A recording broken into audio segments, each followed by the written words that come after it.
I need bourbon for my blues, a special love to set the mood, hearts and hearts that we must choose. So I'm killing bourbon for my blues. Times are tough and love is rare, with a broken heart, with an empty stare. Inspiration, what it takes. Liquid love to break the hate. I need a home where I get in. From a saint I turn to sin. My sorrows drown, I drink it down. How many days I'm giving praise. I need bourbon for my blues. The only way to win is lose. A poison hearts that we must choose. So I'm killing bourbon for my blues. Wreck my dreams, wreck my life. Wreck my body, lose my wife. Price I pay to sing the saddest song. Bleeding hearts are bleeding out until it's all long gone. There's a demon, she is tempting me. Gives me a thirst so desperately. And now I just can't seem to stop this train. I crash myself into a river of pain. I need bourbon for my blues, a special love to set the mood, poison hearts that we must choose. So I'm killing bourbon for my blues. I need bourbon for my blues. If I drink enough, I'll make the news. For this guitar I will abuse. I think it's time to turn me loose.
And welcome to Off the Cuff on the Bluff with your host, Dan Franklin.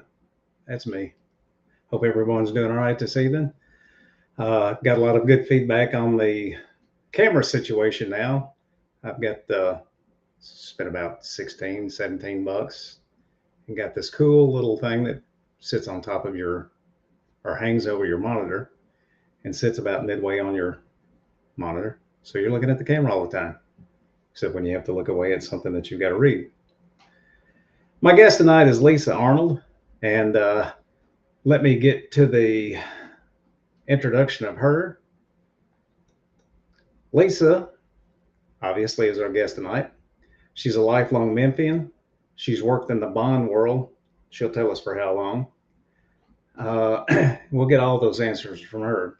And now I pulled this from when she was running for the General Sessions Court clerk against a woman with many nicknames, Tammy Sawyer, a local activist who hates white babies, law enforcement, and other things, but will be the first to call the police if her life is threatened. So, Senator Brent Taylor dubbed her Tirade Tammy. Here's Lisa's background. She's got 33 years experience in the General Sessions and Criminal Court clerk offices.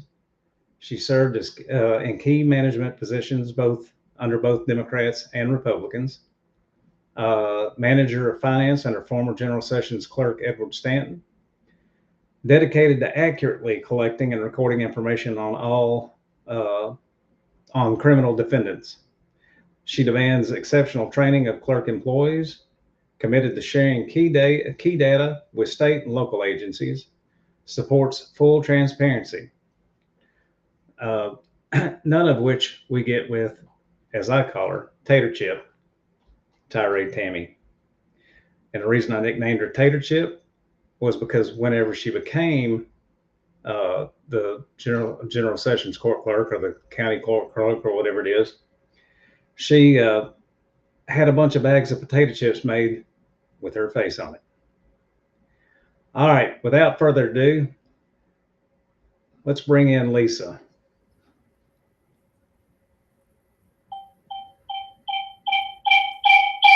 Hold on a second.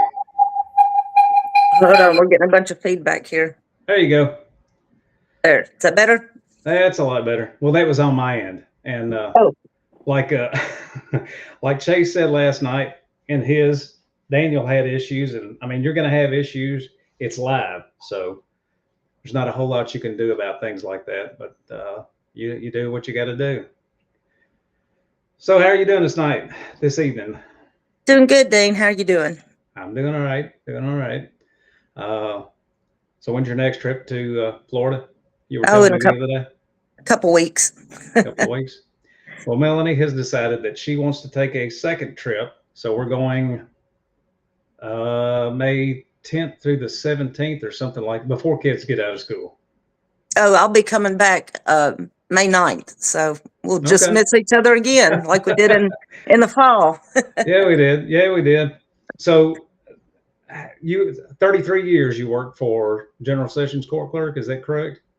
Yeah, well, a combination of General Sessions and Criminal Court Clerk's office. Okay. All right. And you almost had it pulled off the last time. Almost. I gave it my all. Let's put it that way. I ran a good, clean campaign, and it basically boiled down to the suburbs not getting out and voting because I think it's, that's downtown. That has nothing to do with me out here in Bartlett, Arlington, that type of stuff. Oh, I know. And I've had to, my brother Dale. Yeah. And he knows your brother real well. I've had to remind him that county races include Bartlett. Yeah. I had gotten to the point on my campaign trail, I would go out and talk to different people and stuff, and like lunches, breakfast, dinner meetings, all this stuff. And it finally got to the point where, even my family and friends would be like, oh, I'd love to vote for you, but I live in Arlington, or I live in Millington, or Shelby Forest. And I finally just got to the point I said, I would start it off with, okay, does everyone in here know the name Wanda Halbert? Oh, yeah, I know Wanda Halbert. I'm like, okay, if you have to deal with Wanda Halbert's office, That means you live in Shelby County. That means you can vote for me. And they were like, oh, okay, that makes sense.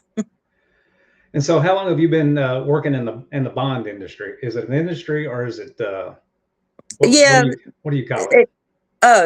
basically the bond industry. It's I've been doing that for August will be 10 years. I've been doing that with Liberty Baron, and now we have M&M bail bonds. But I've been there for 10 years.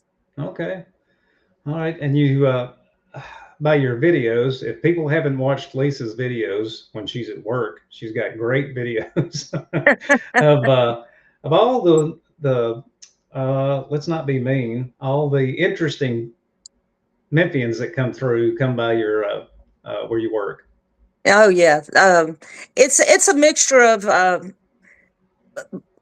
homeless people, and what's bad about that is there's a lot of mental issues with these homeless people, but then again, it's some people that are just out roaming the streets all night long, don't have anything else to do, so they're just out roaming the streets. And then it's a mixture of some of the people that get released from jail, and they're pissed because they just got out of jail. So it's a combination of a bunch of different personalities.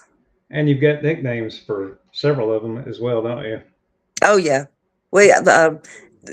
that's kind of how we have to determine who's who, because they come up there all kind of dressed the same. So we have some that one lady we call Dirty Feet, one guy we call Nubs, one guy we call Hercules, because literally one night he came walking down the street, and the police cars will sit in the middle of the turning lane on Poplar when they run in to take paperwork in to the intake or 24-hour clerk's office. And he come walking up the street with the cage that goes around the back seat, with the sliding glass window. Yeah. He literally came back up. He broke in a police car and brought that up to the office to give it to me. Like it's, how a cat, when they bring you a mouse, that's because they love you. I guess because he loved me. That's why we call him Hercules, because he pulled that out of a police car. Oh, and wow. I called the police, and I was like, we have one of your cage things, whatever you call it. And they're like, all right, we'll send someone to get it. And it's still sitting in our office. And that was a few years ago. Somebody that does metal work needs to come down there and mount it on your wall or something. Yeah. Might have to call somebody I know that's in the metal business, right? There you go. Mount it like a trophy or something like that. Yeah, exactly. Well, tell us about the process. We talked about this a little bit earlier this week. Uh-oh. All right. I think we're back. Yeah, there we are. Had a little temporary deal, but tell how the bond process works. Now, I pulled up some information, and so somebody gets arrested. They process them downtown.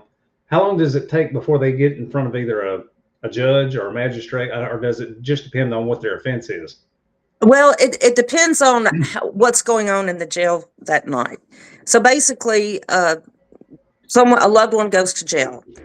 They will call a bonding company, and if they call us, I'll just speak on my bonding companies because I know our process. But it's pretty much the same with all bonding companies. They'll call. I'll put them on a watch list. The person that's in jail on a watch list. Now, once they get in, it can take probably for the last couple years, it can take anywhere from 4-6 hours up to 12 to 18 hours before they go before pretrial. But we put them on the watch list, and I'll sit there and we check them about every 20 minutes or so. And if it's let me backtrack. If it's a domestic assault, aggravated assault, or a DUI, it's in the state of Tennessee, it's a mandatory 12-hour hold. So it's like the cooling down period or the sober up period, whichever the charge is. Right. And that time does not start. Now, they might be taken from the scene at 3 PM, but then they go down to the jail, to the Sally Port. They might sit in the back of the police car for 3 or 4 hours before they go into the jail. and get fingerprinted. That 12 hours does not start until the fingerprint is done. Oh, wow. So, yeah. So when people call and say, well, they're in the back of the car right now. Can you know, they're taking them for DUI or domestic. All right. It's going to take, depending on when that fingerprint is, that's when their 12 hours start. Right. But what I do is I watch it all night. I put a little note in. I've got a thing on my Android, because a lot of people don't like Androids, but I got a little thing on my Android where I can put the person's name in and tell it when to beep, and kind of like an alarm. Right. And so I can watch it. So it's when the bond comes in. The bond has to be set by pretrial. So Okay. once they get arrested, they have to sit there in intake for Lord knows how long. Then they have to go before pretrial, which a magistrate will then, they pull their record, they look at their history, they look at the crime, they read the affidavit, and depending on what the charges are, that type of stuff, they set the bond accordingly. Right. Now, what they set that, you know, we can get into, is that the right amount of bond? Is it not? Whatever. But anyway, the pretrial will set it. Then it goes back to the clerk's office, a 24-hour clerk's office, and then they take the paperwork, they set the bond in the system. Right. A bond, it has to be set before I can post it. So we have to wait until that bond gets set in the system, and then I call the people back and I'm like, hey, the bond just got set. Like last night, I called a guy back. His bond had just gotten set for 150,000. So there, I'll get to that in a minute. There's a whole different ball game when it's 100,000 or above. Okay. But basically, when I call them and tell them what the bond is and what our requirements are, and which is with most other bonding companies. There's a few that are kind of rogue bonding companies, but you have to be 21 in order to co-sign on a bond. All bonds, if you go to a bonding company, has to have a co-signer. Okay. You have to be 21 years old, have a full-time job, and have been at that job full-time for at least a year. So it can't be like a temp company or something. Right. And a photo ID and 3 references, name, addresses, and phone numbers for the co-signer. So the co-signer comes in, they pay the money, 10%. We can do 5%, depending on what the bond is, what this person history looks like.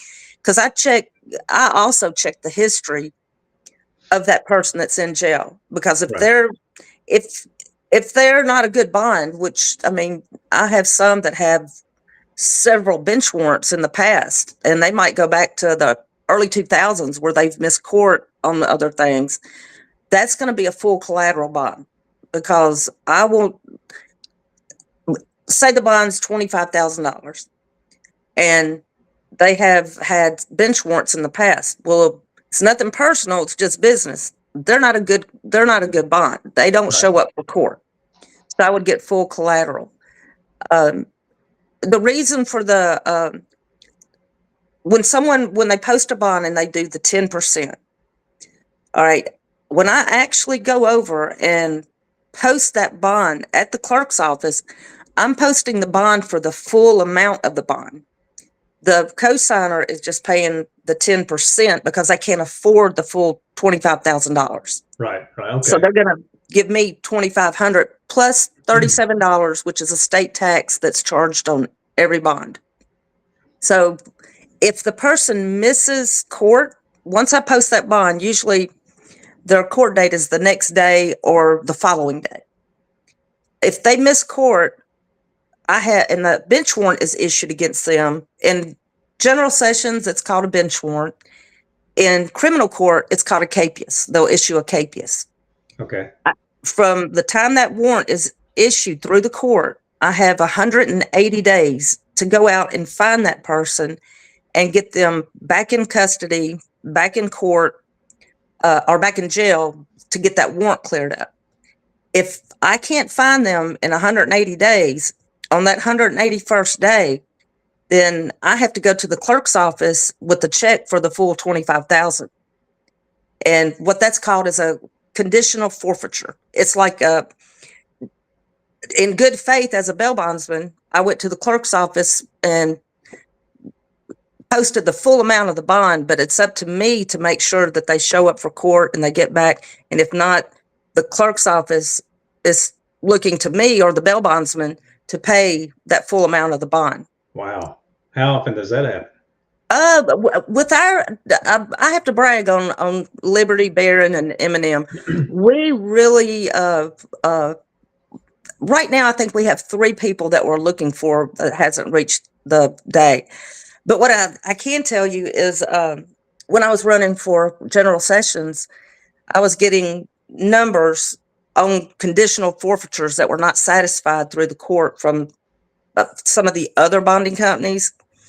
And Tiger Bail Bond Company, they owed the clerk's office $1.8 million in conditional forfeitures. Wow. And that money, the thing with that, and here's where the caveat is, the money on the conditional forfeitures, when it goes back to the court, when the reputable bonding companies pay that money, it goes into a general fund. In that general fund, that's where it goes back out to help law enforcement.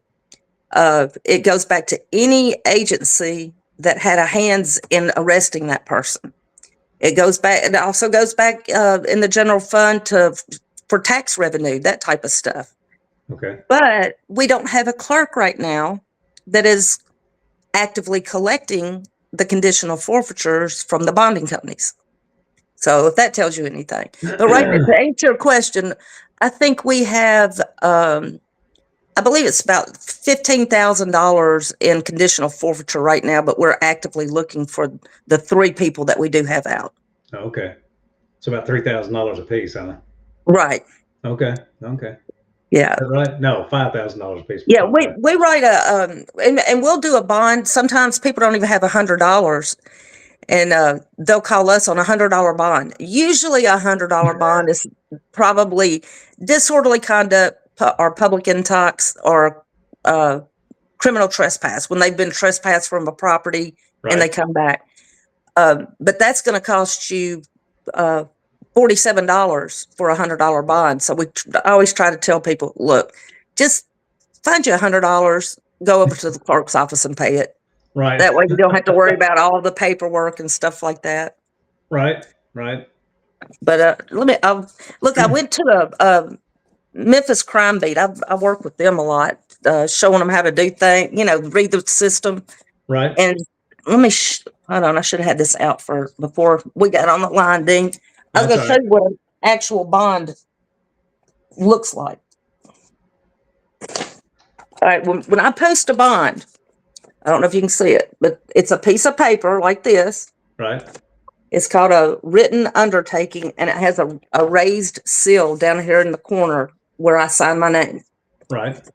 All right, so that goes in, but the bond itself, this is actually what the bond looks like. Each bonding company, this is a surety bond. Okay. Each bonding company has their own, this is called a power. And this one sheet of paper, I have several in this thing. This one sheet of paper that I have, each one is worth up to $250,000. So I can write, let's say I have a $1 million bond. Right. I have to write 4 of these out instead of just one, because Just one. Right, each piece of paper. And then now we do have some other powers, but they're very rarely used, that are worth $500,000 each, or we've got a handful of them in the office and under lock and key that are worth $1 million a piece. But y'all don't use them that often? Right. Well, yeah, this usually gets me by on anything that I need. Right, right. So with DA Mulroy, they say that they're saying that, they don't set bail and this, that, and the other, but they do argue for bail, don't they? Or in some cases not. Absolutely. Yes. They, okay. The magistrates, they work directly with the prosecution under Mulroy's guidance. Right. Here's like I try to explain to people all the time. We have a lot of good judges and we have a lot of good magistrates and judicial commissioners is what they're called. We have a lot of Right. great ones. But I try to explain to people, this is how the mindset that a lot of them have.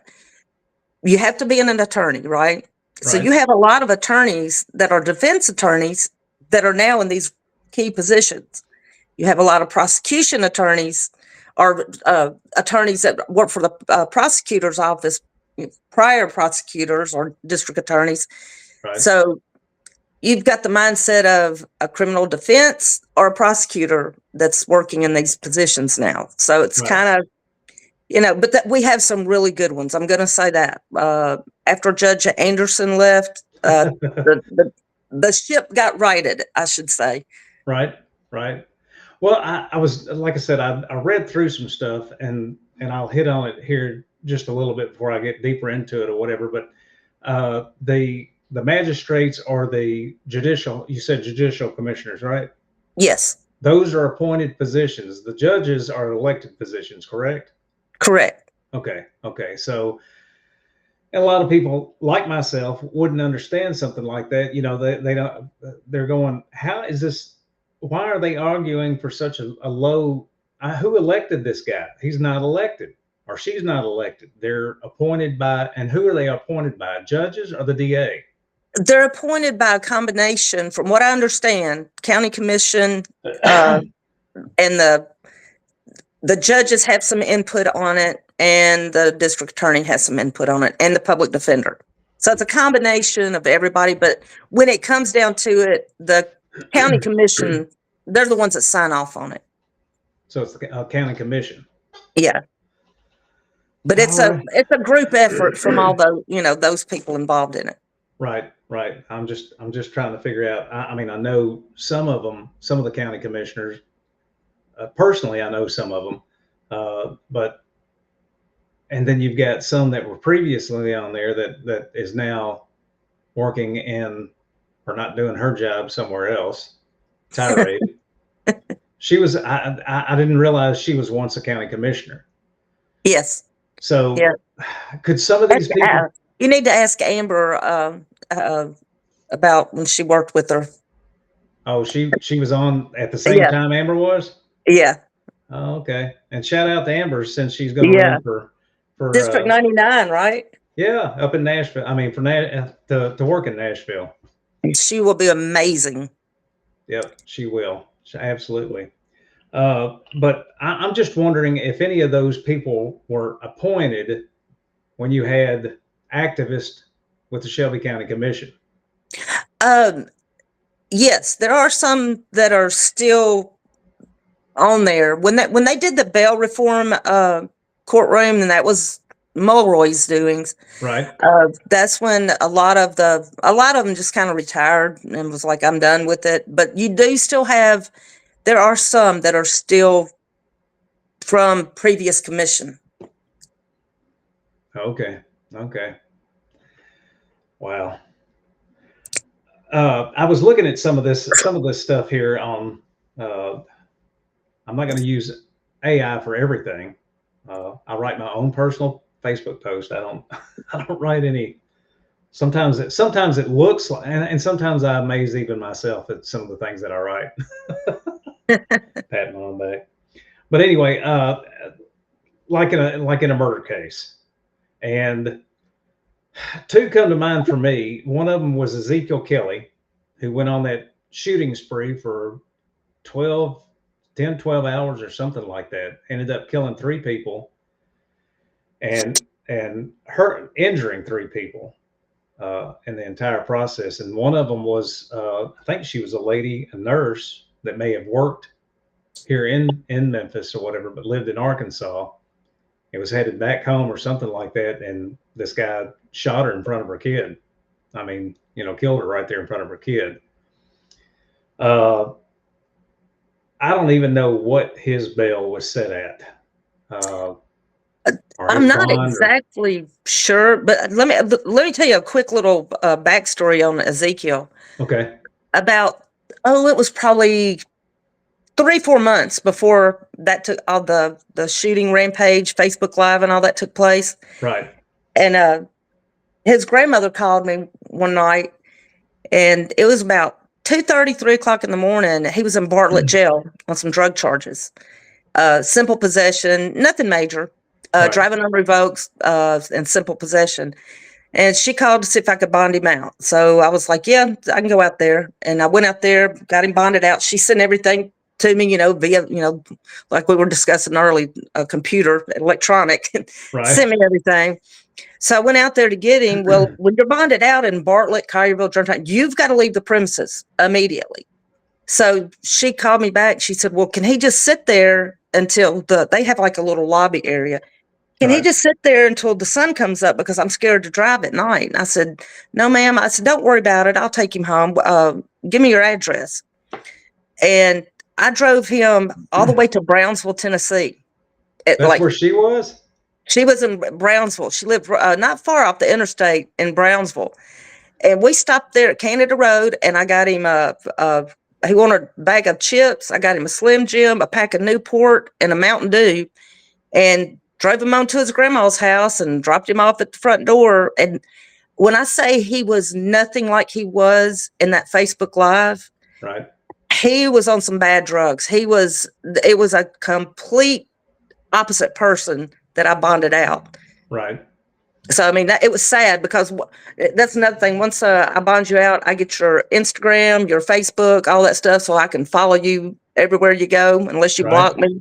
But then I tell them, you blocked me, there's going to be something, we're going to have a talk. So, but I mean, that was crazy that I had just bonded him out. And, 3:30 in the morning, I'm driving him to Brownsville in the car, just me and him. Wow. And But then, I think his bond was set, if I can remember, it was set at like 1.5 million, I believe. right. Yeah, he wasn't going to get out. Right. And I did look up the story or whatever, but he was, I think it was like 25 or 27 charges that he faced or whatever. And he got, let's see, how many years did he get? He got, I think 66 years. He got something, but they tacked on plus 200 Yeah. And they did it, consecutively. yeah. So he's not getting out. No. And they, and part of the story was talking about not going for the death penalty, because that drags out for years and years and years. And they talk about how the family has to endure that he's still around or whatever and not getting anything from the death penalty. Well, he's still around, and he's going to be around till he dies in prison. So what's the difference? I mean, yeah. Now when I was finance manager in the criminal court, now this was back in like 2005 to 2010, somewhere around in there, when I was in criminal court. Back then, it cost, with zero medical, like dentist, anything medical for a death row inmate, it was costing the state of Tennessee / taxpayers roughly $100,000 a year to house a death row inmate in Tennessee. right. How much? $100,000 a year. Wow.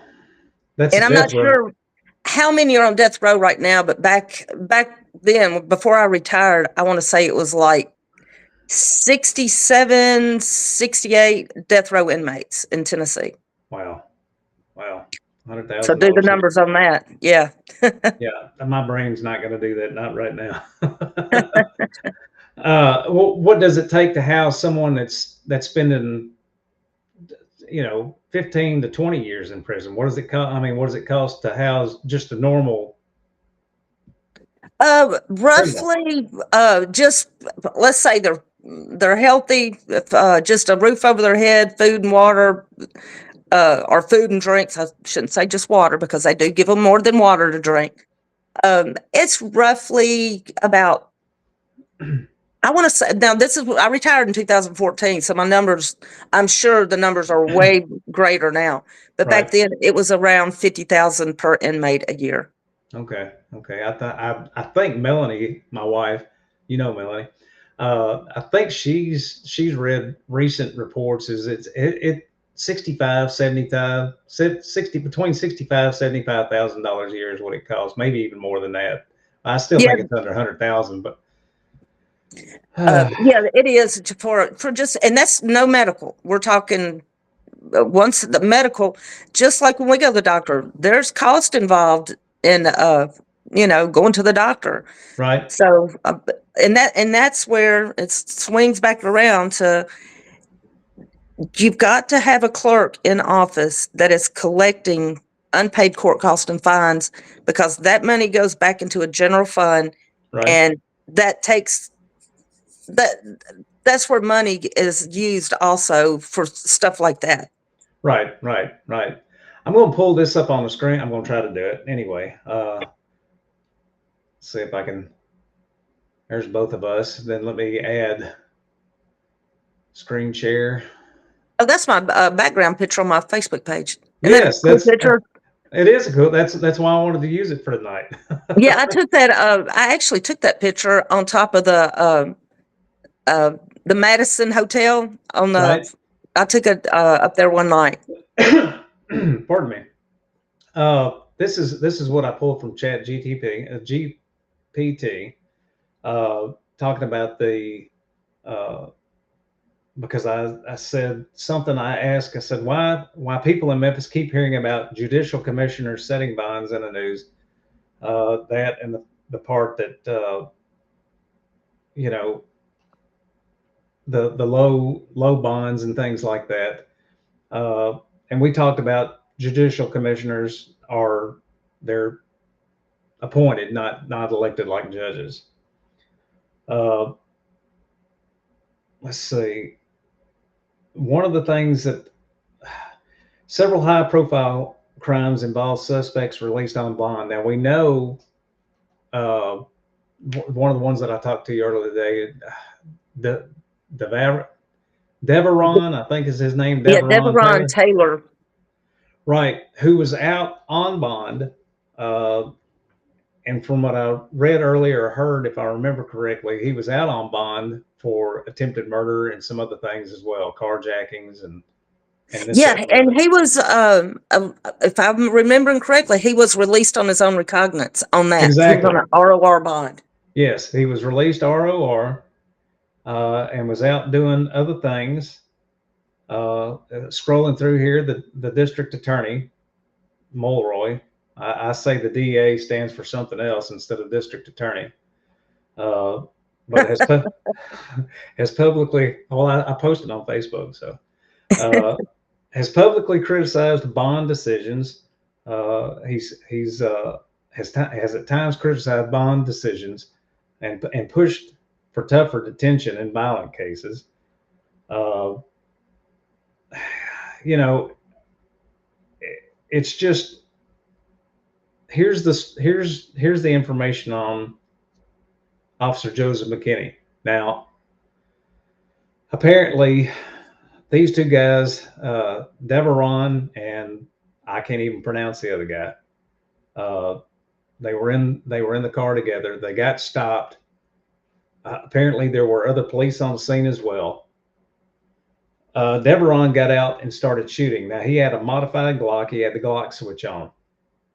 Unfortunately, in all that friendly fire, in all that firing going on, it was ruled that Officer Joseph McKinney was hit by friendly fire and ultimately died from his wounds or whatever. The other guy in the car, the other thug in the car, was he was killed as well. So with the way all this went down, they it's going to be a long time before he gets out. Yeah. I don't think it says. Let me see if I can find. It says Taylor was charged and later pleaded guilty to facilitation of second-degree murder and other charges. At the time, now here's the whole thing that I read, and this isn't it. I'm going to switch this back. This was the thing that got me. The reason I guess they felt like they didn't, because he was 18 at the time. Apparently, he had a big juvenile record too, and those the juvenile stuff was not released at the time that he was ROR'd, or they don't report what he's done as a juvenile. And this is just me thinking, but if you got a juvenile that's out there committing serious crimes, I mean, life-threatening crimes, carjackings, attempted murders, things like that, as a juvenile, it seems to me like somebody could do something to bring to open those files or whatever if he's Yeah, I think Senator Taylor he got that passed where they can bring up the juvenile records depending on what the crime is once they're, I think he said between 18 and like 23, 25, depending on what they're charged with, they can go back and pull juvenile records and use that while making a decision on the new bond. Right. Well, I mean, that's the way it should be. I mean, if the guy's, been violent since if the kid's been violent since he was, 13, 14 years old, and you hate to hear about stuff like that. I mean, a kid should be out. I mean, I wasn't thinking about anything like that whenever I was 12, 13 years old. Dean, when we were that age, what was the what every parent said, when the street lights are on, better get your ass in the house.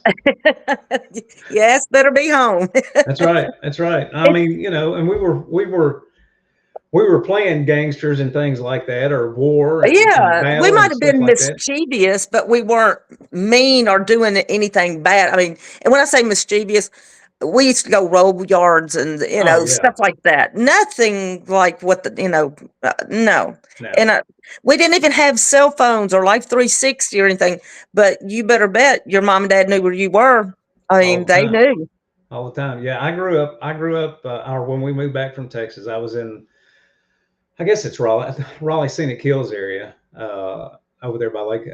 We didn't live on Lake Windermere, but we were within walking distance of Lake Windermere.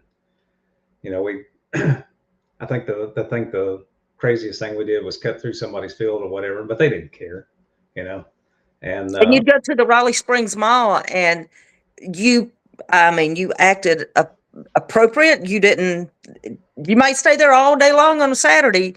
Oh yeah. But it was like, even the people the managers of the stores in there knew who we were. They're like, I'm gonna call your mama, Yeah, because they knew everybody back then. I mean, right.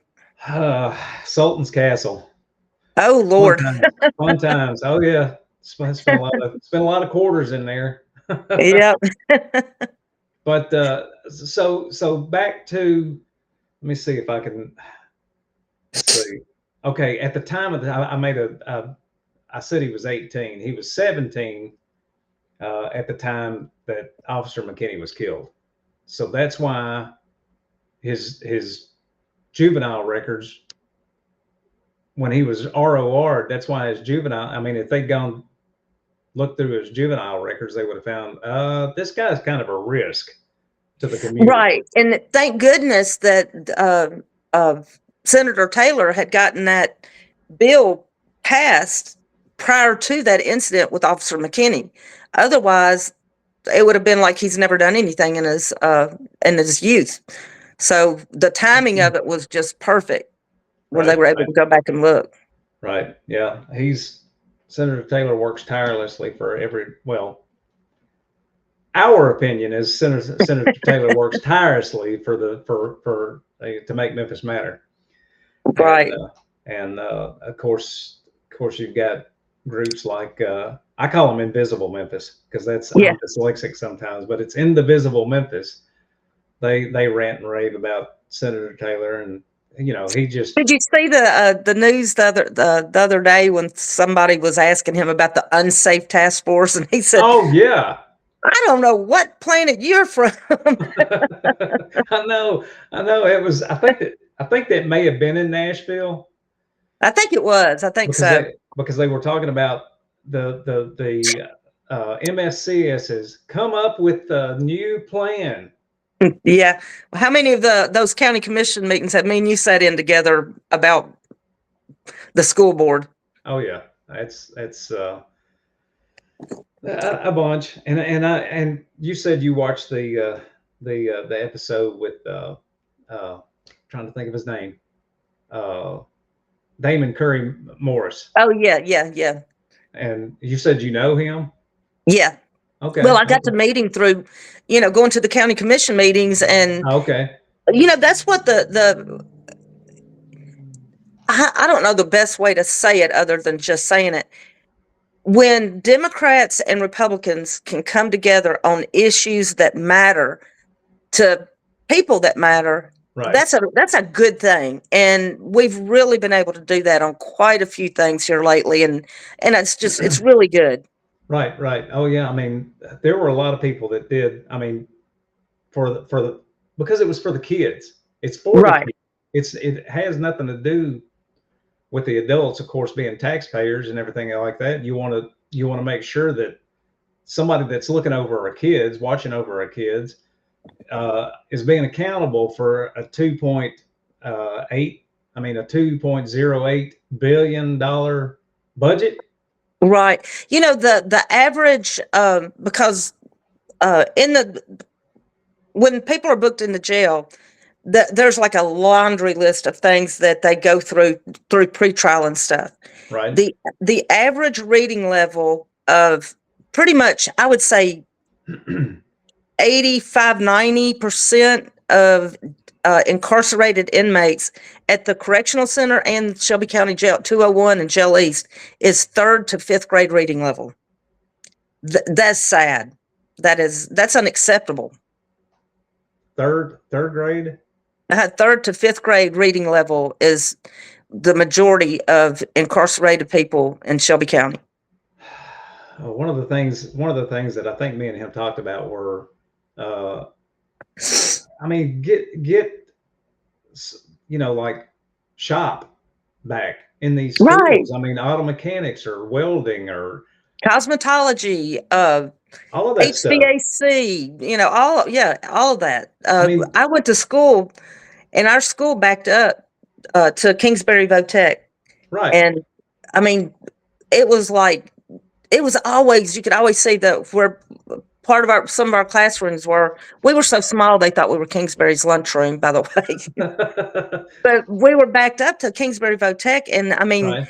I still have several friends that went to Kingsbury that went through Votech and own their own HVAC companies now, that own their Right. own plumbing companies now, that are like, hairdressers that own their own hair salon. They need to bring that kind of stuff back. Right, because I mean, college isn't for everybody, and I mean, if you can't play sports, I mean, if you're not on the basketball team and a star basketball player or star football player, star baseball player, soccer, all these sports, if you're not a star sports player and you don't want to go to college or you don't feel like college is for you, there's got to be something else that they can do. And I mean, sure, there's what is it that there's VOTEC schools, vocational technical schools. Once you get out of high school, Right. Moretech's Yeah, got a Moretech and what's the other one that's out there off of 40, South- not Southwest. But they have, but is it Delta? yeah, I see what Delta you're saying. Technical? Delta, that's it, Delta. Okay, and then you got, but I mean, I know the guy that runs the over at Moretech, the welding shop, and his son is now pretty much running the classes and stuff over there. They've got a great, I mean, men and women are over there learning how to weld, fabricate things, and this, that, and the other. And if you can, and you don't have to go the union route. I've done both of them. I've done both union and non-union. it's still a good living. I mean, you can make a good life out of it. Oh yeah, absolutely. There, my brother, he's a mechanical engineer with he was with the county. He worked down there for almost 30 years. He was over all the county buildings and the HVAC and all of that stuff. Now he does the same thing at the airport. And we were talking, it was sometime last year, that by 2030, there's going to be a shortage of plumbers, electricians, HVAC, welders, any kind of diesel mechanics, that kind of stuff, that there's going to be a big shortage because, kind of like when me and you were graduating, there was a big push. You got to go to school and learn computers. You got to learn computers. And there's just not that many people that, know those trades. And it's sad. Right. Well, I mean, we talked about, I've had Brad on, and I had John Covington on. John was the first one, and I've had Brad on. Marco's coming on at the end of the month. And I've got, just like you, I've got friends that are on either, our deputies, full deputies, SCSO deputies, or they're on the reserve or whatever. And so somebody gets picked up for something. Say somebody gets picked up for, let's just say carjacking or something like that, or breaking into a house at 8 o'clock at night or whatever. Shelby County's called. They pick the person up. They're in North Shelby County, so they got to drive all the way to 201 Poplar. And I've heard a lot of issues about intake. Oh yeah, intake is horrible. So not only might they wait 2 or 3 hours in the back seat of a car, then it might take 3 or 4 hours at intake before they even get fingerprinted. Correct? Correct. Yeah, matter of fact, I had a guy come out, get released. It was one night last week when I was working, and he got out about 4 o'clock in the morning, and he was there. He had been there, I think, we had him on our watch list starting Saturday, and it was Tuesday night into Wednesday morning when he finally got released. And once the bond is posted, now if you're at Bartlett, Collierville, Germantown, and I post the bond, you're going to get out within 30 minutes tops. I mean, 30 minutes is stretching it. Right. But down there, they have to process you back out, and it's taking 6 to 8 hours to get processed back out. Once I post that bond at the 24-hour clerk's office, for them to call up, Dean Franklin, come here, your bond's been posted, and then it takes that long to get them released. Now, I heard some numbers the other day that they're supposed to be at Jail East, which is the women's facility, right, and 201 Poplar, not counting the penal farm, but just jail, for instance. There's supposed to be over 100 deputy jailers per shift. So you got 3 shifts. There should be over 100, but I think the number I heard was like 120 per shift of deputy jailers. Right now, they're barely scraping by with about 30 to 35 deputy jailers per shift. So and they don't they don't say, okay, well, you just shoplifted, and all right, you just, carjacked somebody, you murdered somebody, you raped somebody. You're all going in the same intake area. So there's a roughly, I think as far as chairs and stuff, I believe there's enough for like 150 to 175, but there's 250 plus at any given time in the intake area now. So they're sitting in the floor, they're sitting in the chairs, just wherever they can put them. And that's since the Memphis State Task Force has come in, right? Well, no, it's been going on since before then. But wow. Yeah, it's a lot of people are saying, that the Safe Task Force, which, hey, my business is good, so I'm not complaining too much.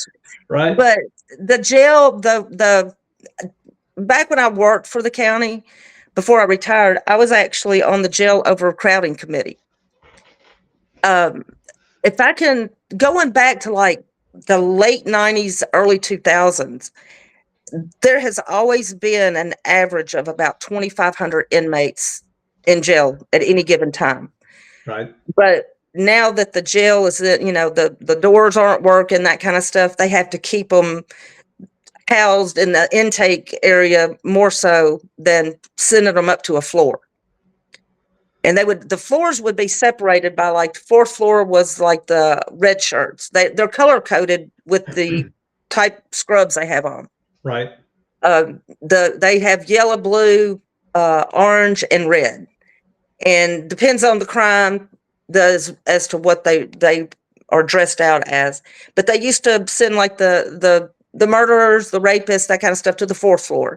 Right. Then you'd have your people that, just broke into houses and stuff like that on the third floor. You'd have your DUI people, that were the 12-hour holds. You would have them on the first and second floor. Okay. But now it's like they're all in together.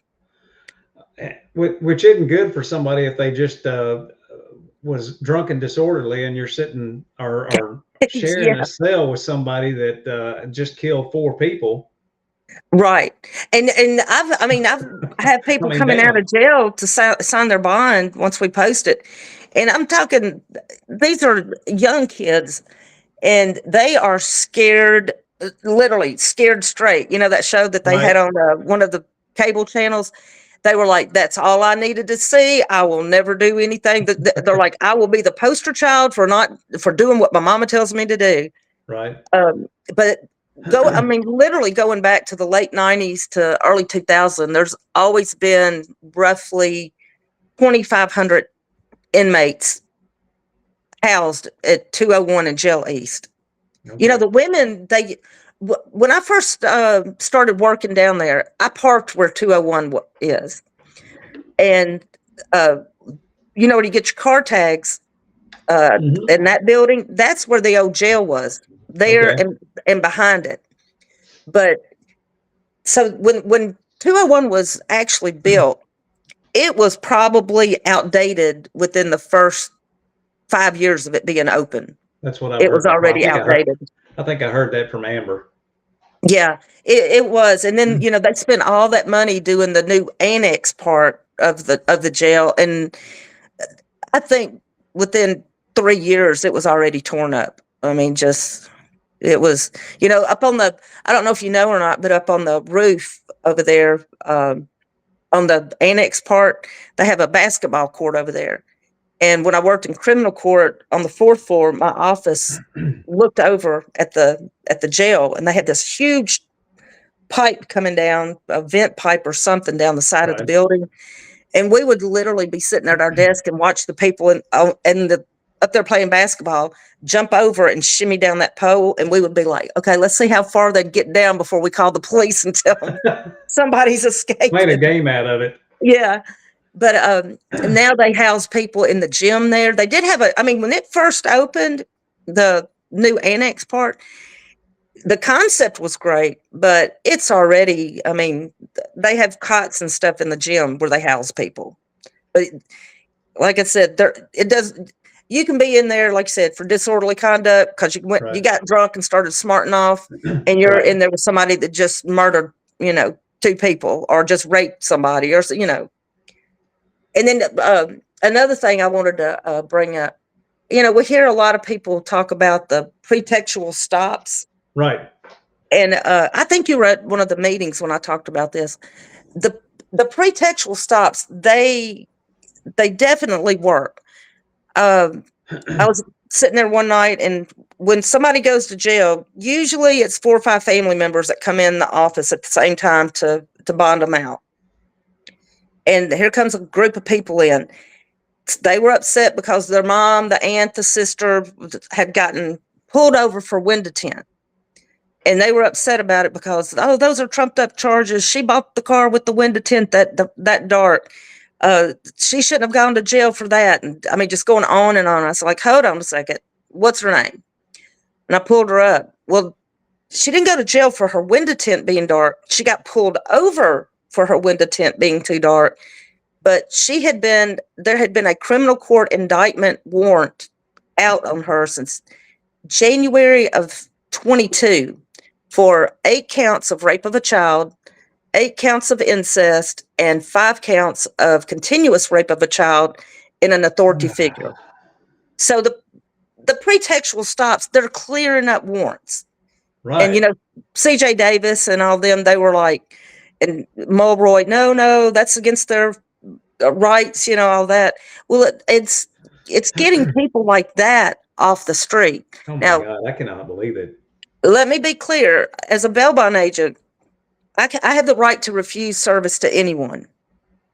If someone comes to me and it's anything against a child, anything against an elderly person, or anything against an animal, I'm sorry, you can go next door. Well, nobody's nobody's in their office at 3 a.m. I'm sorry.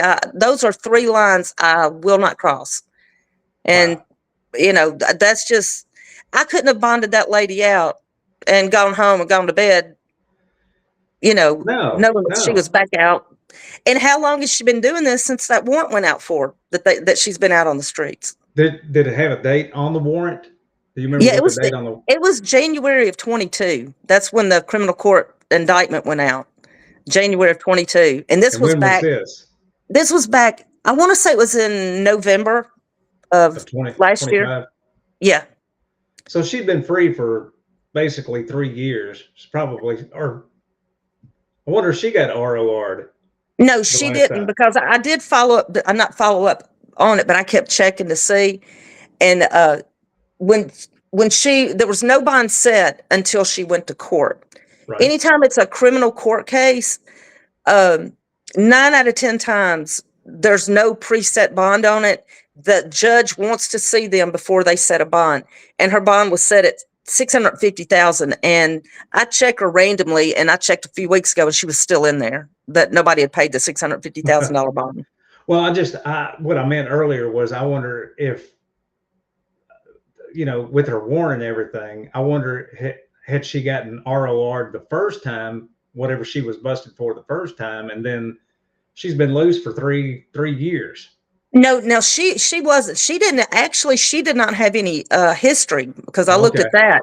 Now, that same week, I have another group of people coming in one night, and they were upset because the son, the uncle, the brother, you know, all this had gone to jail because he got pulled over because his drive out tag was expired, and he was doing 7 miles over the speed limit. And so of course, well, it ain't his fault. It's Wanda Halbert's fault because we can't get our tags done in a timely manner, you know, all that stuff. I'm like, hold on. He didn't go to jail for expired tags and 7 miles over the speed limit. So I pulled him up. He had 79 felony warrants from not this past summer before. He had been going around stealing things from Home Depots around town. So he had a combination of 79 felony warrants, theft of merchandise, 2,500 to 1,000 to 2,500, and 2,500 to 10,000. He got caught summer before last. I can't remember the date, but I know it was summer before last. He got caught, went to jail, and was released ROR on all 79 felony warrants. Then he didn't come back to court ever again. So bench warrant went out. So when they pulled him over for the car tags and stuff, that's when they served the 79 felony warrants on him. This time they put a $10,000 bond on each warrant. So his grandmother had to pay me $7,900 plus almost $3,000 in state tax, because there's a tax on every bond that I write. So I had to write 79 of those little pieces of paper out. And I made her put her house up, because depending on if they miss like that and stuff, if they got all the money, I mean, it's all my discretion. But I was like, ma'am, I'm sorry, but you're going to have to put your house up. Oh, well, I'm sure. I'm going to make sure he's coming to court. I understand that, but I've got to have some collateral put up. Right. So I do that. I get people to sign their house over to me when I need collateral, and they don't have the full amount of money. And there's only been a few times that I've actually had to follow through with the lien on a house. Just a couple of times. Yeah. And it's, the with those, grandma, the mom, the aunt, they will do a deed of trust to me, and it's Right. signed and notarized and stuff. And then they forget about it. And Right. I have it over here, just, sitting on go. And, then they say I take a payment arrangement. I can take, by law, I can take a minimum of 5% down, and the other 5% has to be paid off within 12 months or before the case is completely disposed of. Right. There's a lot of people that don't want to pay. Once they get on a payment plan, then they go to court a couple times and the case gets dismissed. And we know, well, that's a whole nother discussion, Dean. But the case gets dismissed and then they quit paying me. Well, Right. I've got to have that money. So what I do is, at that point, I'll file that deed of trust and turn it into a lien. Now, Right. it might be 2, 3, 5 years.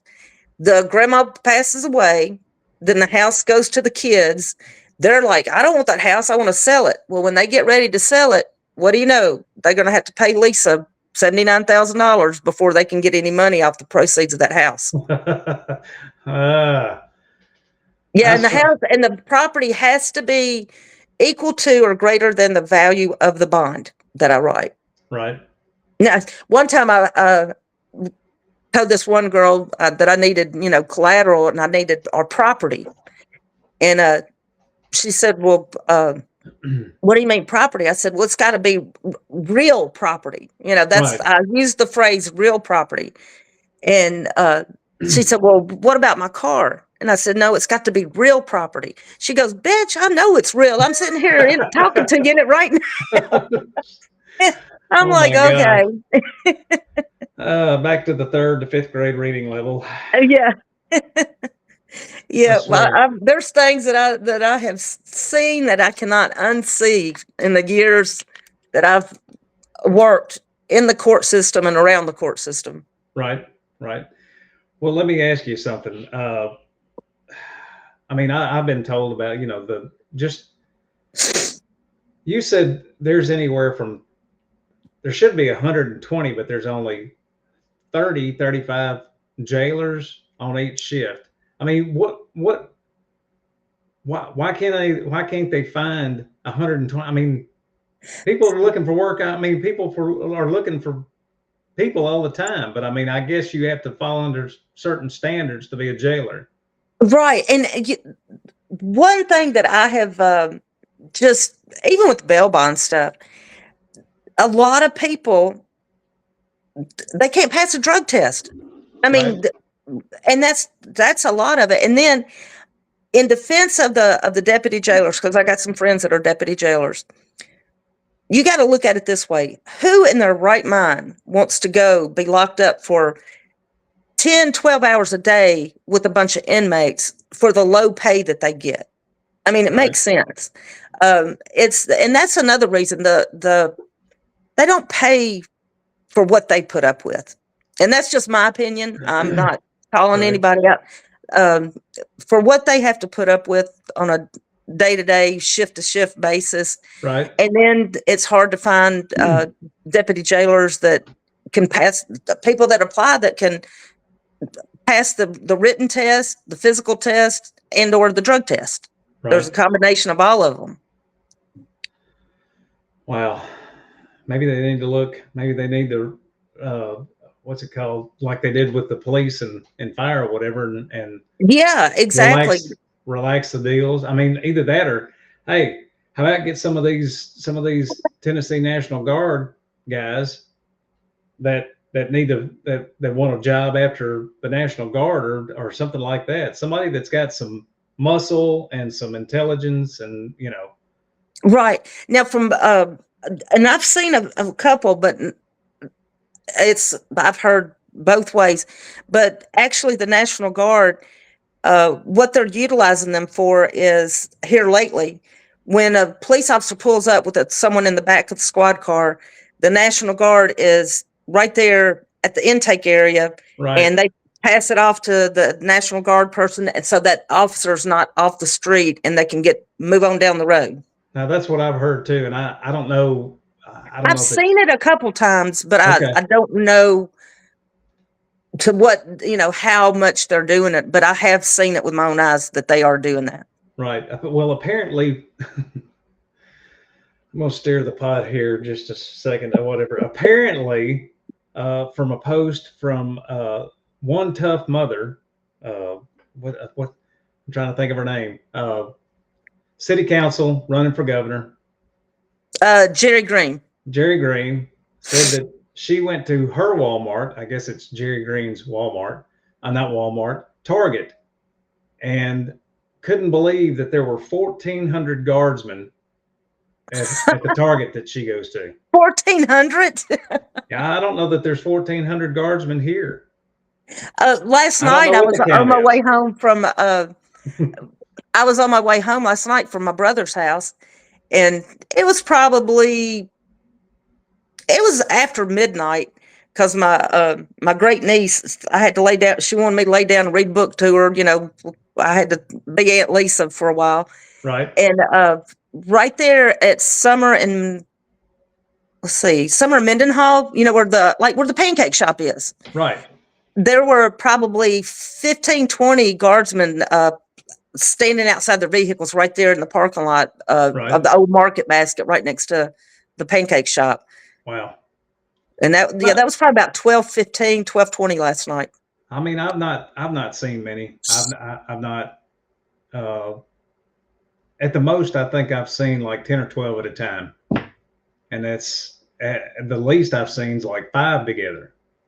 Yeah, something like that. I've seen them over at Eastgate Shopping Center, over there around the Ridge Lake Loop, Target, and Best Buy.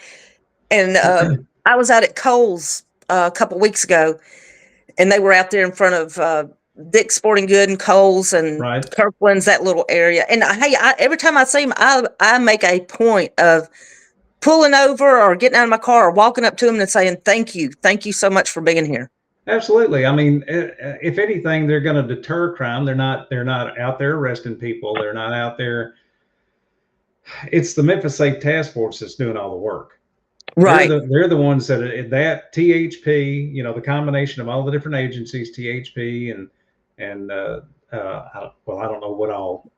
I tell you what, going into work at night, because I used to leave my house about between 11:30, 11:45 to get to work at midnight, and then coming home in the mornings, they are. I mean, I see 15, 20 police cars around the North Loop pulling people over. I mean, they are tearing it up at night, and I've been pulled over twice for speeding. Once for doing 69 and a 65, and I was like, I'm sorry, but luckily he gave me a warning. And then a few weeks later, the same state trooper pulls me over, and I had my cruise control set on 55. Well, I was going around the Millington, and it kind of was like going downhill. Right. So my car sped up to 56. He pulls me over. And I knew he was going to do it because I saw him behind me. So I took my phone out, took a picture of my dashboard showing my cruise set on 55. Right. And when I showed him that, he goes, "Oh, so you're taking pictures while you're driving?" Yeah, you don't do that either. I was like, okay, give me a ticket. But he didn't. So. Well, that's good. That's good. Lisa, where can people find you? I know you've got Lisa Arnold, your personal Facebook page. Do you still have your other? Yeah, I still have Lisa Arnold for General Sessions. I still have that. And also, anybody that needs a bail bondsman, you can reach me at 901-832-LISA. That's easy enough to remember. Oh, wow. You got your own personal phone number. Yeah, it's 832-5472, and but it spells out Lisa. So, and look, that's the only cell phone number I've ever had. Back in the day when, I'd be going out, stuff like that, I could, be somewhere and be like, hey, yeah, give me a call, 832-LISA. And it worked. Fast forward now to what I do. Hey, you want to get out of jail? Call 832-LISA. And It's my number is rampant through the jails. Oh my gosh, that's a trip. So, so do you have any plans for 2028? Uh, I I'm mean, I know still that's way deciding. Right, I'm still deciding on it, but yes, I'm. I was going to run for criminal court clerk. I had said, and I think you were at one of the meetings where I had said that I was seriously considering it. right. And after thinking it over and everything, my heart is general sessions. I started in general sessions when I was 15 years old, went full time at 17, Right. and worked my way through the ranks of general sessions, retired from general sessions. I know that um, if I run for general sessions court again, that's where I can do more for the citizens of Shelby County, because it is the biggest revenue generating office in Shelby County. If it's And used I feel like, properly, right, if I it's feel done like I can properly. just do, I feel like I can do the citizens Right. better in general sessions. And if I do run, like I said before, it's not for a title, it's not for the money, it's to go in there and make sure the office is ran effectively and efficiently. That's Right. my main goal. And do you do a lot of stuff with Memphis Crime Beat? Yeah, I do. The way I got hooked up with that, I was sitting here scrolling through Facebook one day, and I saw where Leslie Taylor had put something. She had been a victim of a crime, and she had put something on there that she'd like to get some volunteers to go down and court watch and see Right. what actually goes on in the court. And I just happened to see her post, and I sent her a Facebook Messenger, and I said, "Hey, I don't know you, you don't know me, but I retired from there, and I actually helped write the Odyssey program that the courts use. And if you got any questions on how to navigate through it, I'll be more than happy to help." So that sparked up that friendship, and now she'll call me out when they get a lot of new volunteers, and I'll meet where they meet at the bank they meet at, and I'll go Right. over and help them, explain to them how to get to this screen, what this means, and 201 lingo, that kind of stuff. And I enjoy volunteering with that. Awesome. Awesome. And you're And then I don't also, know if you can see back here. You see my ukulele? yes. Are you I doing also ukulele? Yeah, I also volunteer with the Memphis Ukulele Flash Mob, and we go out to St. Jude, we go to Le Bonheur, we go to nursing homes and stuff, and we'll do a call out like, "Hey, meet at King's Daughter's nursing home at Right. 1 o'clock," and we go out and play for the kids at St. Jude, the kids at Le Bonheur, the senior citizen homes. There'll be like anywhere from 5 to 10 of us or more show up and play the ukulele for people. So I enjoy volunteering doing that. Does Wendy Nation show up with you every once in a while? Every once in a while, yeah. Yeah, because I know she plays the ukulele. Uh-huh. Yep. Yeah. We used to have a really good group that met at Central Barbecue on summer, but then COVID kind of messed that up. But we still keep it going. But Well, good. yeah, I volunteer with that. And then I'm the second vice chair of the Shelby County Republican Party, Right. and I enjoy doing that. It's I met you kind of through that, so You did. I've You made a did. I lot mean, of good friends that way. that's where we met. I've said it several times. I met Justin Johnson and Kristen New, one half of the Kristens, outside KWM one day, and they invited me. And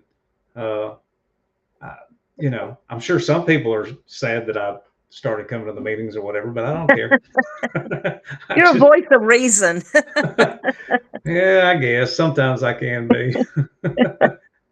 But I'm glad you're involved, and you're one of the happiest people. I mean, the most outgoing Well, I appreciate you saying that. ladies that I know. I mean, if it hadn't been for Kristen or whatever, and I mean, y'all have guided me through through the ins and outs and this, that, and the other. And I'm still learning. I mean, I tell people all the time, I'm still green, but I'm learning, and I'm doing research, and I'm trying to get better at what I do. And just, I'll love to have you on the show, anytime things change or this, that, and the other, whatever, new bills, new laws introduced and this, that, and the other. And Yeah, yeah, anytime. And also, I always like to give this shout out. I'm also a 2-time breast cancer survivor. So And I think that's why I don't sweat the small stuff, Dean. Every day is a blessing, and it's things change when you're told you have cancer. Oh, I know. And so being a 2-time breast cancer survivor, Right. I feel like I can, kick butts. Well, I don't know if I've ever told you, but I think it was 2004. 2004, I lost one of the boys to testicular cancer. Now, I don't even think that it was a stage yet. Mhm.